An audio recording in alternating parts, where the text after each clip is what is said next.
You're listening to the Chris the Freelancer podcast.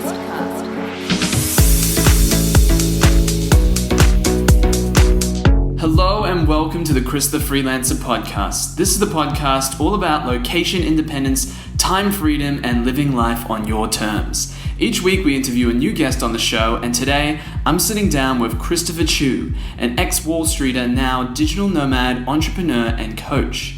In today's episode, we talk about how Chris performed a complete 180 on his life and went from stressed and trapped in New York City to becoming free and living the good life in Chiang Mai and Bali.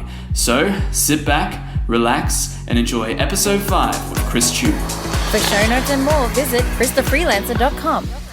All right, I'm here with Christopher Chiu. He's an ex-Wall Streeter, now digital nomad entrepreneur and coach. He's also been running the Digital Nomad Coffee Club Meetup here in Chiang Mai for the last 4 or 5 weeks, is it? Yeah. 3-4 weeks, yeah. Yeah. And that's actually how we got acquainted. But actually, we've been in, I guess, Bali the same time as well. And we've both seen each other's videos every now and then, but now actually finally have met. And I wanted to get Chris on the show because he's got a really interesting story that I think would be valuable for a lot of you guys to hear. So thanks for coming on the show. And I like to start right at the beginning, even before the Wall Street burnout, like at the start of your career. What were you thinking and how'd you get started? Cool. Thanks a lot so much, Chris, for having me on. I really appreciate that. And it's funny how you get to meet your internet, superstars like you that you get to meet in person. It's always cool to make that a real life thing. So thanks a lot. You're welcome. So before working, in New York City down in, for the Wall Street firms, my ambition in life at that point was graduating college. And there's one thing on my mind: make fucking money, make it rain, bitches. Right. That was my only goal. And if you had asked me, what's your ambition? It's like to have that 6-figure job, So coming from immigrant families, my dad's from Hong Kong. He immigrated over, and then my mom's Chinese like me, but she was born in the States. So, you had that the immigrant mentality and the pressure from family to, become a lawyer or a doctor, or just be really successful in the traditional sense of that definition. So, I graduated college and I was like, all right, I need to start working some kind of job that makes money. And I've always been a geek. So I went and worked in IT, and I started working in technology at the hospitals. But that was, where I grew up, about 2 hours from the city, upstate New York. Okay. So, I was 23, 24, and I was like, all right, if I don't leave my hometown, this small town, it's not really small, but I had that mentality of, if you don't leave now, you're never going to make it out of this. And, that's, I think for a lot of young 20-year-olds, that's probably one of their bigger fears is, how do I get out of where I grew up? I don't want to be one of those 50-year-old people that's like at the small town bar, still doing the same thing. So for sure, that was like probably a big motivation for me to like move forward in my life and get going somewhere. So I was like, all right, let me try and get a job down in the city and see how I can make that work. So I reached out to a couple of headhunters. That's when like monster.com and careerladders.com, all those sites were like big at the time. So I put my resume up and got in touch with a headhunter, and he was able to get me job interviews. So, one was with the UN, the United Nations, and the other one was Morgan Stanley. And he asked me at that point, he's like, the one at the UN, it might not pay so much, but it'll be a fun job. But the one at the bank, they're going to pay you a lot more money. And being the young 20-year-old, I was like, I don't even care about the UN. Just give me the Wall Street interview. Yeah. And looking back now, like who I am, what kind of lifestyle I like to live, I probably didn't make the smartest choice, because that's not really who I was, like, in terms of values and beliefs. Do you think that's a thing that's specific to values, or do you think a lot of people, for most people, it's a problem of having this expectation or thinking that money equals success? And actually, the first person I ever interviewed for Chris the Freelancer, he told me this story, and he said that because he was like really, I guess, money hungry at the start of his career, and then his mentor told him, get rich as quick as possible so that you can see that it doesn't make you happy, so that you can move on with your life. And then I wonder if that's advice for everyone, or some people just have need money as their values, or are they forgetting something? Do you think it's a values thing?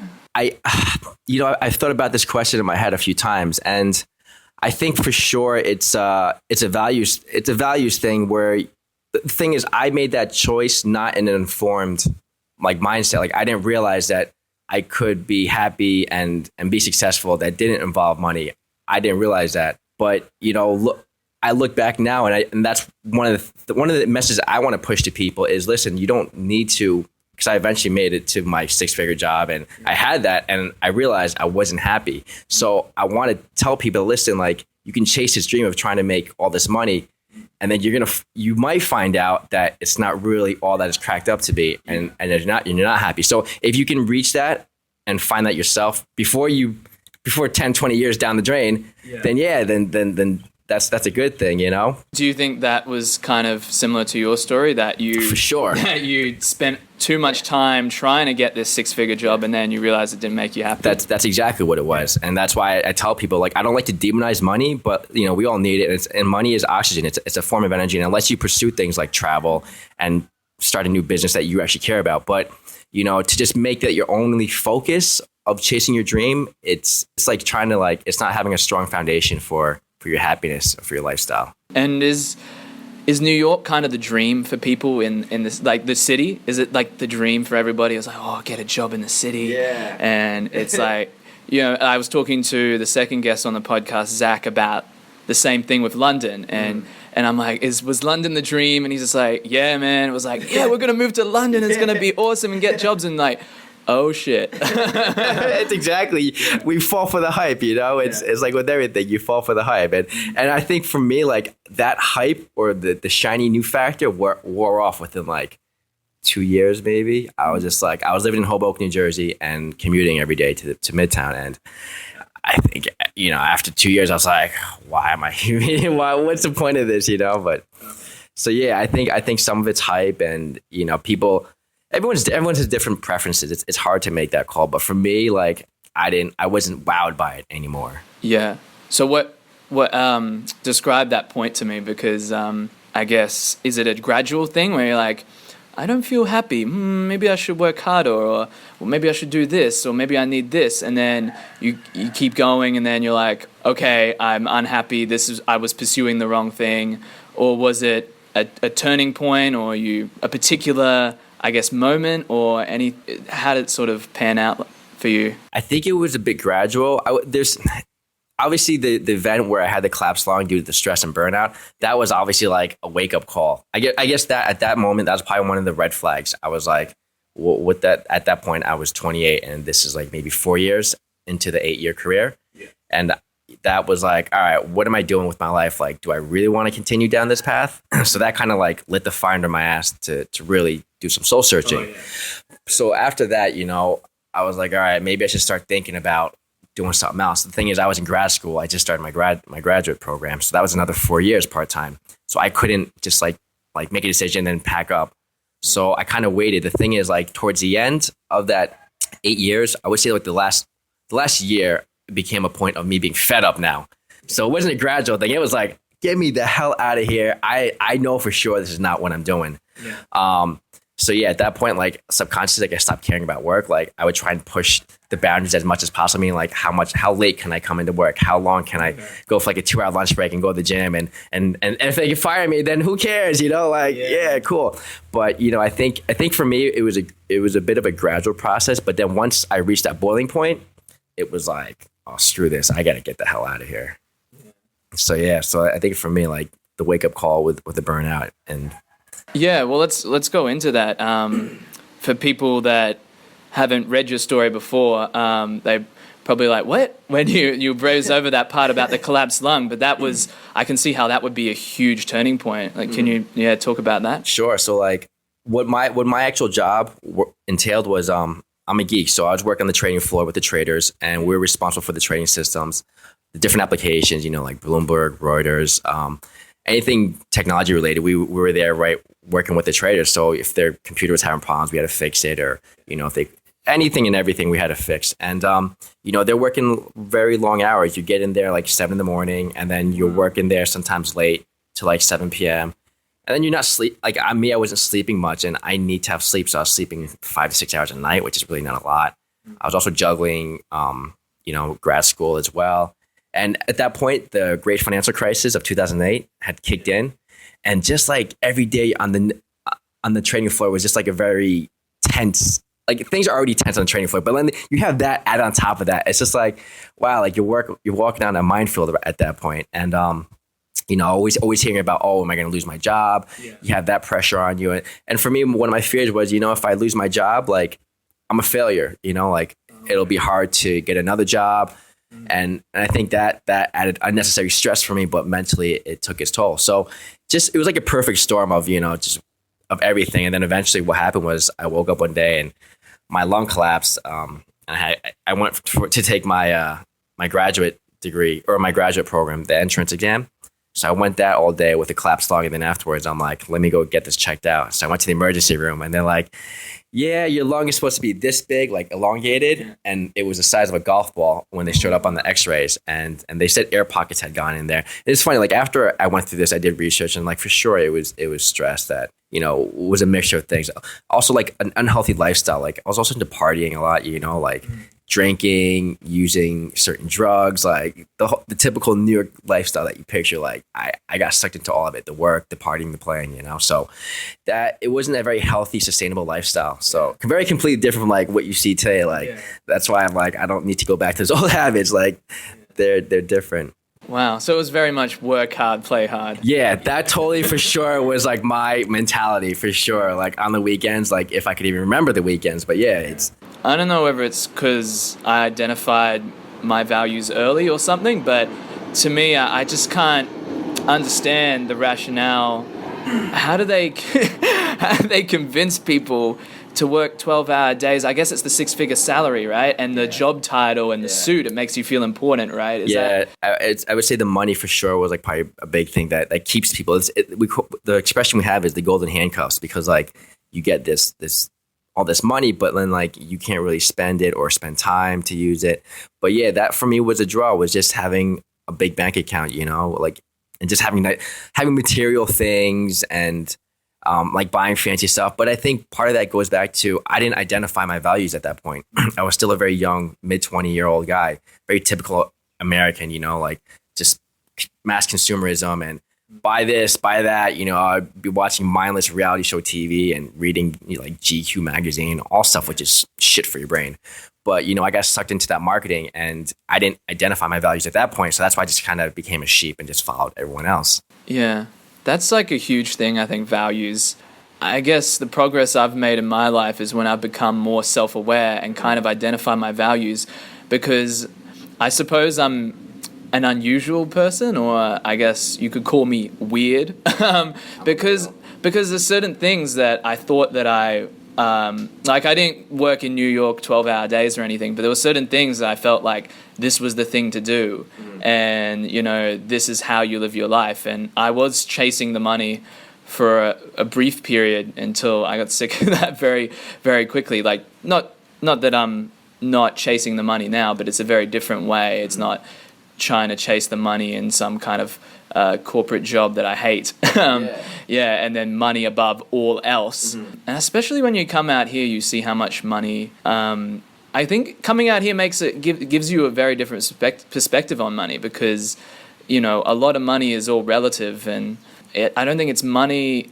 It's not money itself. It's what money can provide for you. I'm not sure if you said it or I've heard it from everyone else, and I believe it myself, is that time is the most precious resource. Yeah, I 100% agree with that. I keep that, like, that's definitely one of my statements. Like to have the only true currency in life is time. You can't get that back, and it's a very limited resource. So for sure, I've realized that in the past few years, like, man, like if you're not doing something that you love, that you really love in doing, like you should consider doing something else then, because you're not going to get that time back. Okay, let's continue on with the story. You had so you're in New York and you had the burnout and the collapsed lung. How did you kind of transition out of that lifestyle, and what decisions did you make? So it actually happened twice. It happened within a 9-month period. It happened the first time and then a second time, because I didn't change my lifestyle habits. It happened again. Okay. So, as I was going through graduate school, I remember like, I always like to daydream. So I remember looking up like voluntourism, and I made a spreadsheet of like all the different places on every continent that I wanted to go visit after I graduated my MBA. And yeah, that kind of like started the whole like travel after I graduate. That planted the seed in my head. And then I also started doing Muay Thai at that point because I knew about Johnny FD before that. So I was following his Muay Thai blog, and he was talking about Muay Thai, and you check out Thailand. So when I was I just started doing Muay Thai for New Year's, and I told my boss, I'm like, listen, after I graduate, I want to like take a real vacation, like a month off, and go travel to Thailand to train in the different gyms. And he was cool with that, So that was like, at that point in my life, I was like, I was already entertaining the thought of just leaving everything behind and quitting. Had you traveled much before that internationally? I have with family, like my family, we'd always done like family vacations. Like we've been to Ireland, Italy, all the Caribbean, and that's totally a different thing. Yeah, right? exactly. So like never like solo journeys really by myself. I did, like Puerto Rico and Dominican Republic, but nothing for like a month on end, especially across the world to Asia. Yeah. So no, for sure I hadn't done anything. So I would say like, it was the Muay Thai that I got addicted to, and then that kind of like led me down the path of traveling and becoming nomadic. So what happened was I told my boss, I'm like, I want to go for 1 month. So like I said, I started like diving into a lot of Muay Thai blogs. This is like 4 years ago. Yeah. So, I'd be at work watching YouTube videos, reading Johnny's blogs or other people's blogs. And I'm just like getting sucked into that reality of living in a different country and just doing Muay Thai. So I was like, all right, let me kind of like do an experiment and come over to Thailand for a month and see if that's even what I want to do after I graduate. Yeah. So I came out here, and that month out here was like one of the biggest things that changed my life, because I did Muay Thai, but also met other expats and digital nomads for the first time ever. And I was like, wait, you've been out here for 6 months, 9 months, and you work online making money? I was like, oh my God, what reality is this? So I was just blown away by that. Yeah, isn't that an interesting realization, seeing just how other people live, and then like, wait, there's an alternative to the way I'm currently living? Exactly. Yeah, for me, I was like, I've said this numerous times, so I won't go into it, but it was a particular article where I found the term digital nomad. It was an article on Peter Levels, the founder of Nomad List, and it was just, I wanted to travel, but I also wanted to work on my career at that point in my life. And then when I found that, I'm like, that's the two biggest things that I want to do, and people are doing that, and I can do it too. So like, I just committed all the way to it. Yeah. It's super important to be surrounded by people like that, to meet them in person, because it can have such a big impact on your mindset. And when you see other people doing it, it's a very powerful effect to be like, well, if they're doing it, what's holding me back? It's a mindset thing, Yeah. So for sure. So that month here really changed my whole perspective on what I wanted out of life, what direction I was going into. I besides Muay Thai, I also tried meditation out here as well. And that has obviously impacted me in a very big way. And yeah, like I talked to someone else out here, and he was like, just have a conversation. He's like, just be honest with yourself and write down what makes you happy. And I actually took his advice, and I did that exercise, and I wrote down like, I just need like to be in nature, clean air, have really good food, be by interesting people. And like, that's it. Like, I don't need a fancy apartment or fancy house or like a high paying job, because I saw how cheap it is to live out here. So that was kind of like, all right, I got to make my choice now. So I went back to New York and, made that. Took me 2 months to figure out that decision. And then 7 months later, I quit my job and moved out here permanently. And you mentioned Johnny FD, right? Yeah. Were you initially inspired by the Thailand and the Muay Thai thing, or was he the reason why you did you start to think more along the lines of working remotely and sort of running a business online? Or was that an afterthought and then you met the people? Like, what was the turning point of wanting to, I guess, start an online business or work remotely? So after that first trip, when I came back to New York, I read the book, The 4-Hour Work Week, like many of us. So that was pretty much like the first like real seed that was like really planted in my head. So once I read that, I was like, all right, if I do go back to Thailand, I know eventually I want to work. Like the plan was to just go do Muay Thai and meditate for a year and just like kind of heal myself and nurse myself emotionally and mentally. So I knew I didn't want to work when I first got here, but I knew eventually I'd want to work. So I read the 4-Hour Work Week, and that was like to kind of just prepare me to always keep in the back of my head. So after doing a year of living in Thailand, just doing Muay Thai and meditation, I was like, all right, I feel ready now to start working online. So the plan was when I came out here was for sure to have a business eventually, but it wasn't my immediate goal to come out here. So at the time you were just funding it with savings? Yeah, exactly. So I had, like I said, because I came from a finance industry, I had all this money, but I didn't have any time to spend it. So when I came out here, I was like, you know what? I need time now. I had the time, but I don't need the money. So I swapped the two for those. So it's allowed me to have that freedom. And at the start of that year, was it like almost surreal to make that complete switch 180 on your life, or you'd already experienced it in the month that you had in Thailand? So that kind of flicked the switch, and then you went back to New York and were like, okay, now my new mindset doesn't fit here. Yeah. Was that kind of how it happened? That's exactly what happened. It totally flipped that switch in my head. And when I came back after the first month, I experienced reverse culture shock. Just like I just remember being around New Yorkers and everyone's just being loud and aggressive, and just like the conversations you have. And it's like, I wasn't satisfied anymore with my life there. Like I was like, I already wasn't satisfied, but now it's even more apparent.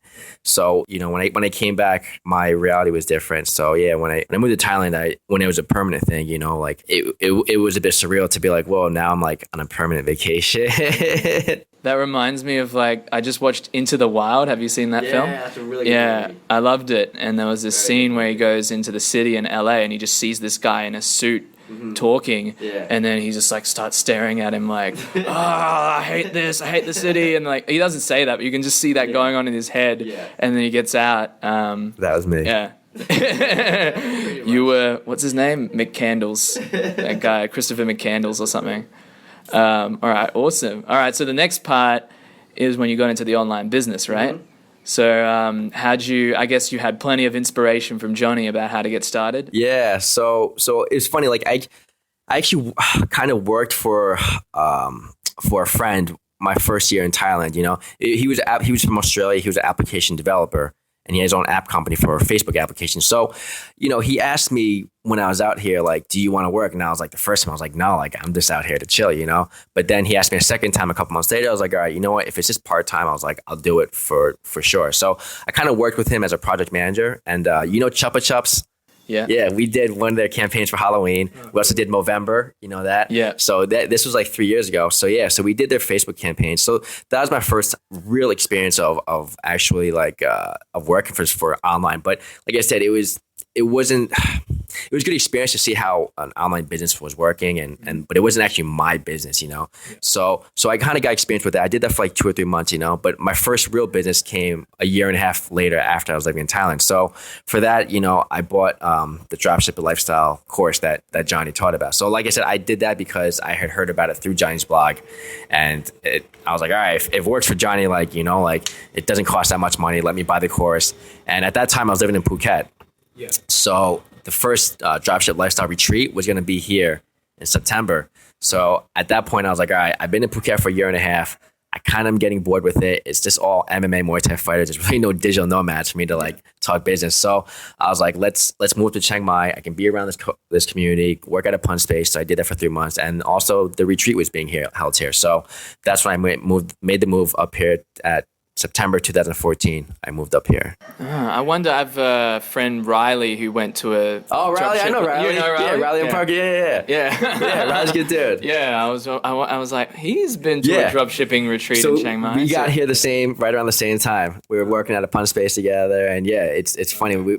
So that's 2 years ago. And my friend Toto, the one that you met yesterday, he's one of the OGs from that. Yeah, from that first, it was we were the first wave of the dropship art, Oh, was that the first ever retreat? Yeah, it's the first ever retreat. And that's kind of what the momentum for the whole dropshipping thing was starting to gain momentum. You go into punch space and everyone's a dropshipper there. Yeah, I remember watching one of Johnny's videos of I think it's the tour of punch space. Yeah. And he's just he goes into the 2 tables at the back and he's just this guy's doing dropshipping, this guy's doing dropshipping, this guy. And I'm just is that the dropshipping side of the room or something? And then when I got there, I was sitting there and some guy came up to me and just started talking to me about dropshipping. And I was like, oh, I think this is the dropshipping side of the room, but I don't see anyone else here. Like maybe he had the same idea, but that's cool.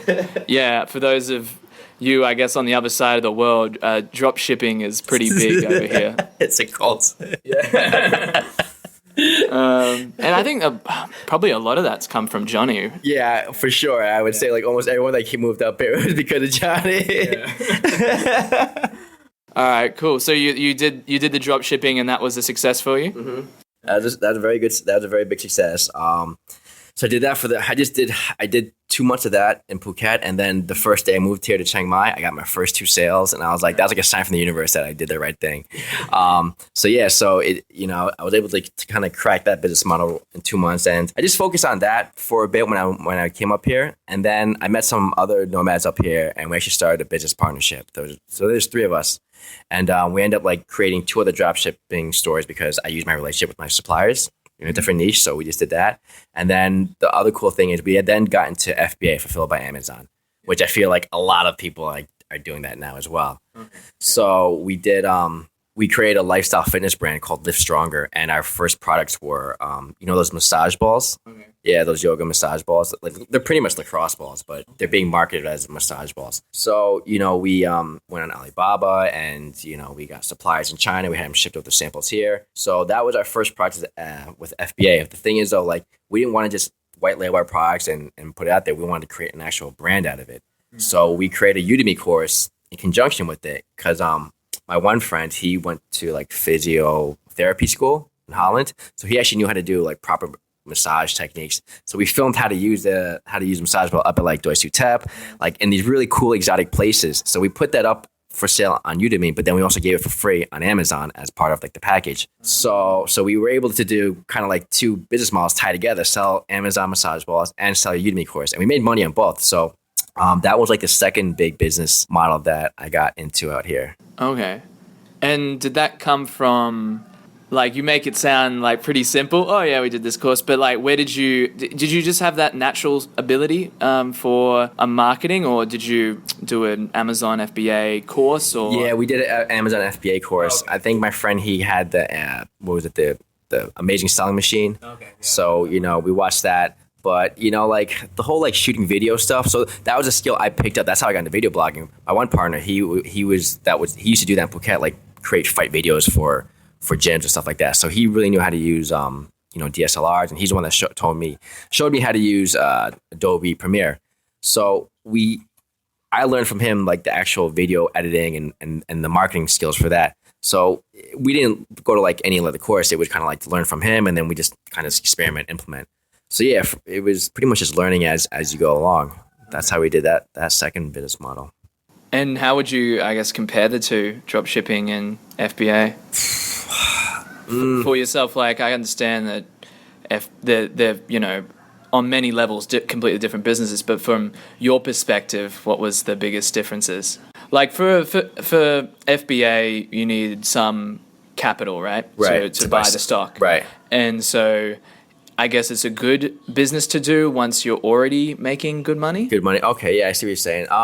Yeah, like obviously dropshipping, you have zero overhead. It's very low barriers to entry. It's just pretty much creating. Besides the technical part of creating a dropship store, is the other big hurdle I would say is talking to suppliers and building those relationships and being comfortable talking to them. Because if you're straight out of college, you've never been in the corporate world, you might be a bit scared to talk to a supplier and have a conversation. With FBA, you don't have to. You don't have to do like you're talking to, because they're in China and you're kind of using like a chat program or like a Skype program. So it's like my one Dutch partner, he would kind of handle that, but I would sometimes have to cover for him. So he was like, all right, they're gonna send an email that like this, just reply to like with that. You have to keep the conversation very basic because you don't want anything to get lost in translation.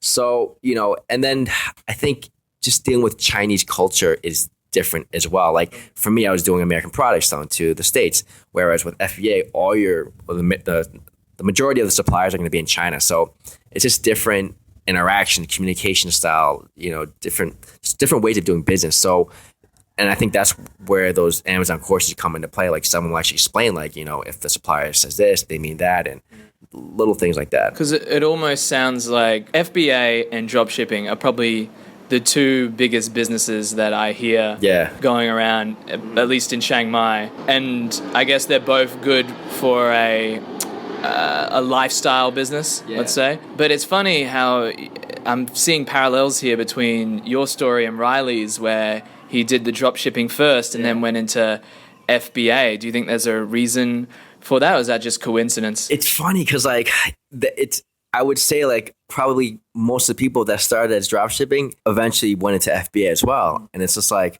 why is it? Is it because it's a fad, or is it a trend, or is it a natural progression? And I think it's a combination of everything of that was like the next land grab, and it's a popular trend, and it's hard, but I think there's skills that build on top of each other. And I think that's why, like, the reason why a lot of people like to knock dropshipping and it might not work, or, it's just a fad. The thing is, for me personally, dropshipping gave me a good base foundation of different internet marketing skills. You need to learn basic SEO, basic image, graphic image, how to like create a website, it's like going to college. You're going to learn all these different skills. Yeah. So it gave me a good foundation. That way I could then apply those skills to my Amazon products or to my Udemy course. So I think once you get like a taste for an internet business model, you then like want to try other different business models. You might get bored. Like for me, I kind of got bored with my other stores. So doing Amazon, I was like, all right, let's try something new. Okay. And you mentioned last night that you're kind of moving past all that stuff now. What's how long ago did you get into both those businesses, and how have you started anything else since then, or? Yeah, so it's been over a year now since I've been doing it. So those e-commerce businesses I've been doing for over a year now. And, towards the end of that, I was starting to get that same feeling that I had in New York, like, these things make me money, but like, am I actually passionate about it? Am I getting fulfilled with it? And the answer was clearly being no.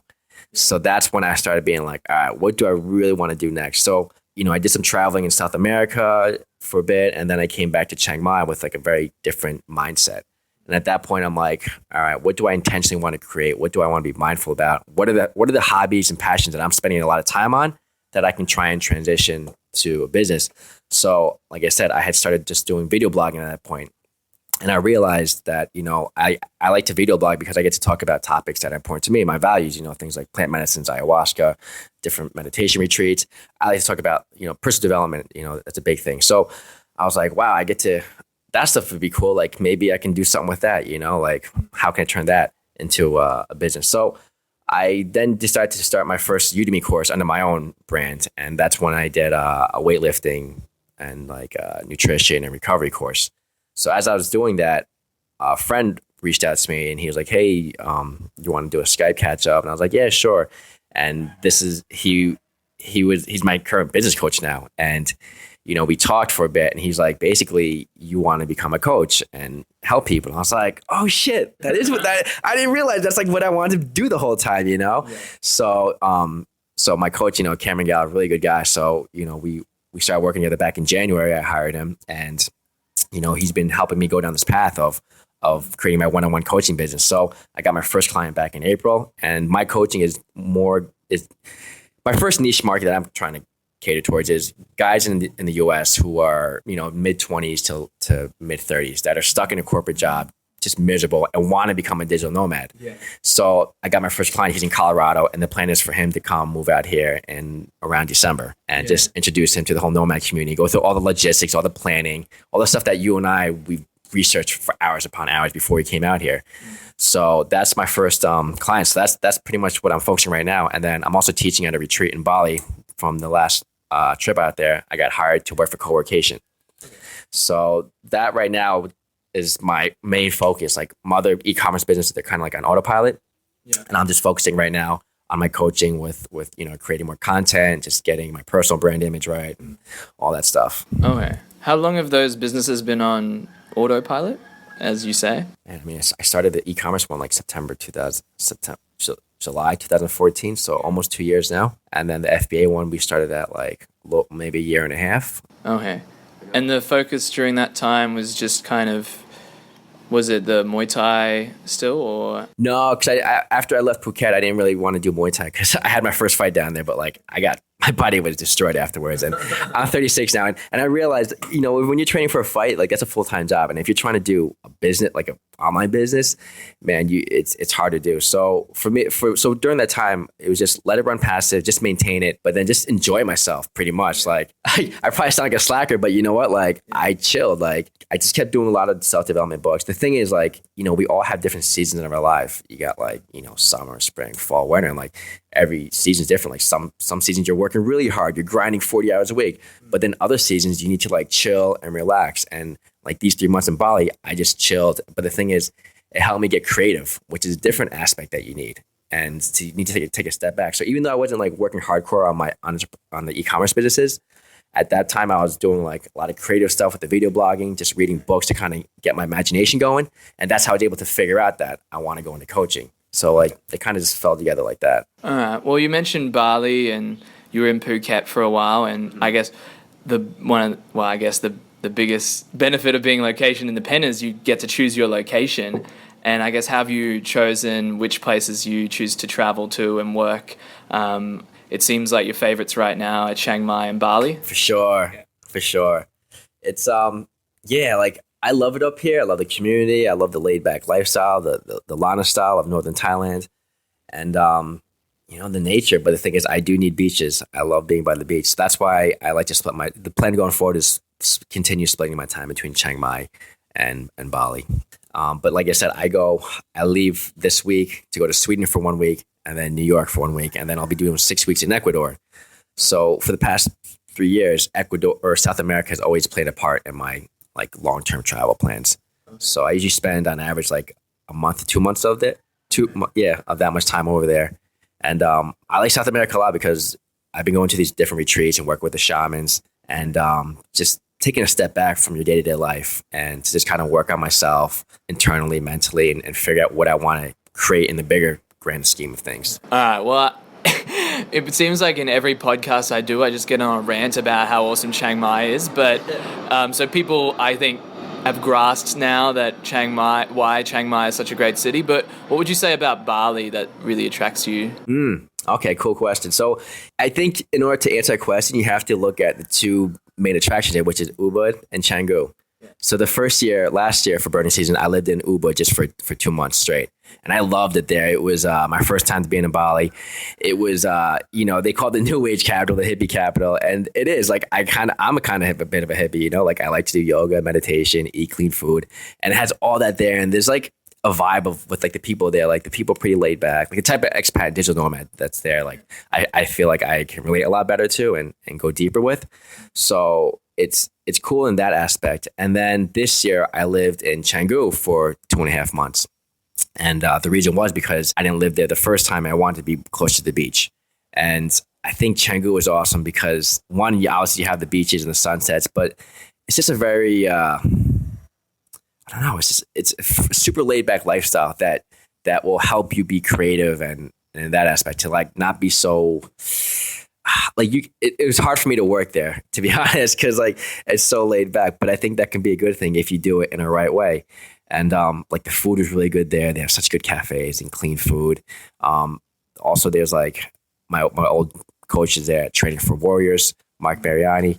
And, it's a combination of food, work, or food, nature. And also they have like a decent nightlife scene where like good house music with like techno and deep house playing at places like that. You don't really get that here in Chiang Mai. Something you've mentioned throughout this talk is that I guess I'd call it the spiritual stuff. And we're here at Chris's place right now, and there's, would you call it a shrine just over there with like mantras and it's an altar, for sure. Yeah. And so what sort of things were, I guess, most important in your spiritual development, I guess, and how did you kind of progress through that? Cool question. Thank you for asking that. It's like I said, my first trip here, I came from Muay Thai, but I stumbled onto meditation through a friend. I had never done meditation before. And I was in Phuket and I met my current teacher, Toby. And, I felt something from that very first meditation class. And I was like, man, I need to come back and do that. So my goal for when I came back was to get as many Muay Thai fights and to also do a 10-day Vipassana retreat. So those were my two main goals when I got here. And, for the first year, I just learned about Buddhist meditation, about Buddhist teachings from my teacher, and then also practicing meditation. And eventually I did my 10-day Vipassana here, actually in Chiang Mai, at Wat Rampong. So that had a very profound effect on me at the very beginning of this 3-year journey that helped me develop with mindfulness, consciousness, like spirituality, if you want to call it that. And it gave me a very good base foundation for my meditation practice. And I felt comfortable because before that I was like, am I doing it right? Like, do I feel anything? Like, it's hard as a beginner, it's hard to meditate because you have all these doubts. So that was kind of like that was my gateway drug into consciousness and all this stuff that I'm about now. And I stumbled onto a Joe Rogan podcast, which we all know about Joe Rogan. And he was talking about ayahuasca, and he had Graham Hancock on this episode and Aubrey Marcus.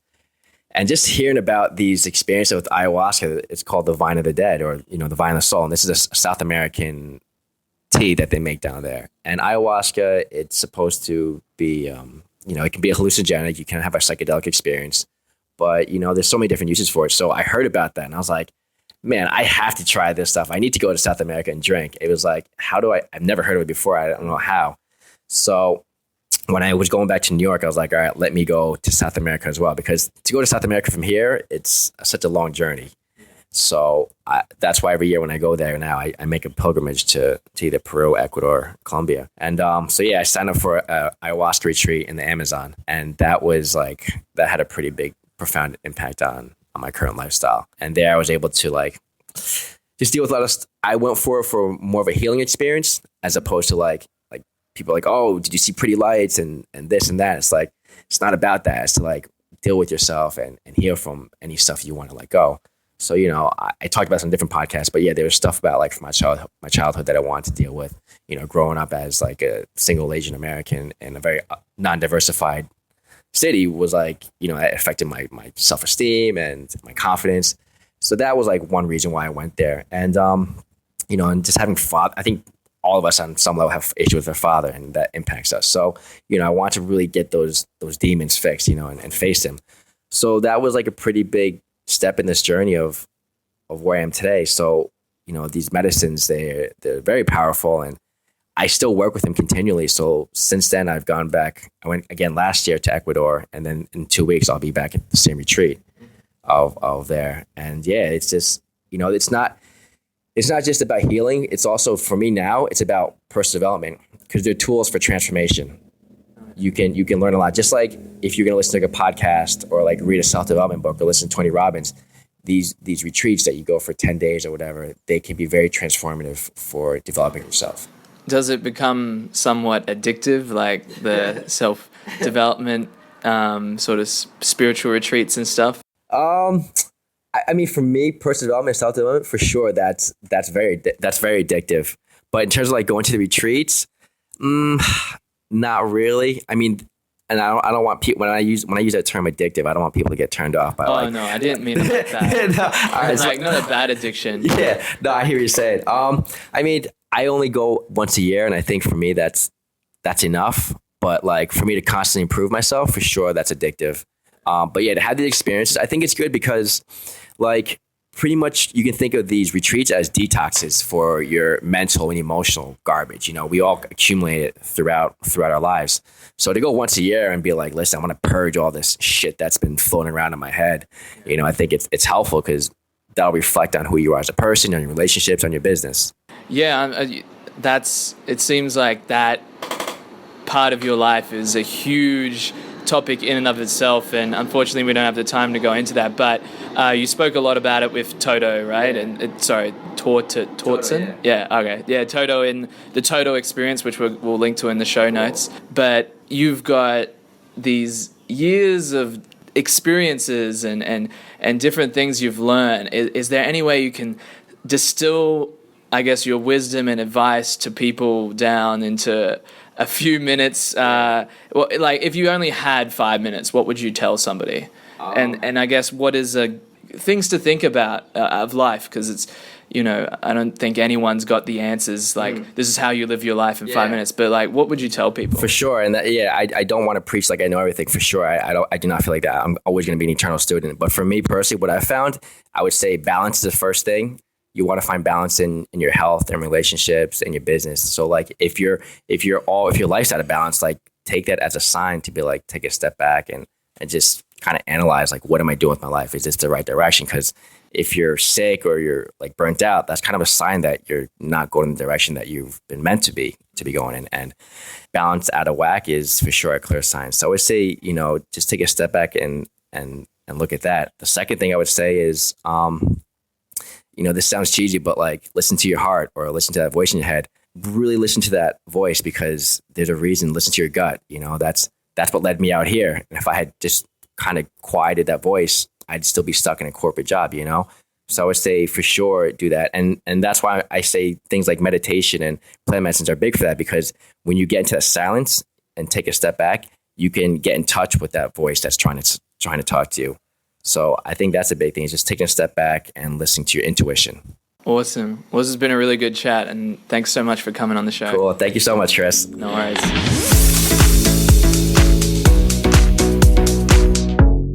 All right, guys, thanks for listening. If you want to find out more about Chris, as well as everything we've just talked about in today's episode, you can find all of that information and more in the show notes. Just head to christhefreelancer.com/podcast/Chris Chiu. That's christhefreelancer.com/podcast/Chris. That's CHRIS-CHIU. As always, thanks for listening. Be sure to hit subscribe, and we hope to see you in the next episode with another interview with a digital nomad.